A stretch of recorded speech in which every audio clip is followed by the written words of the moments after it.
Hey guys, what's happening? How to find recently watched videos on Facebook. So go ahead and log in using your credentials. Click the menu at the bottom right. Then click the settings gear at the top right.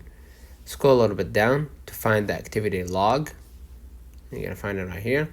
Go ahead to the activity log and you can see right here your Facebook activity, comments and reactions, messages, groups, and then you're gonna find reels. Go ahead and click manage videos or reels, and from here you can just go ahead and filter this one out, right, and select categories like your reels or reels draft, and as you can see you're gonna be able to see it right here, or the reels that you archived, you're gonna be able to see it at the top left. So let's put in the comments if this video helped you. Don't forget to like and subscribe, turn on all the notification bell to receive every video we upload. Thank you for watching.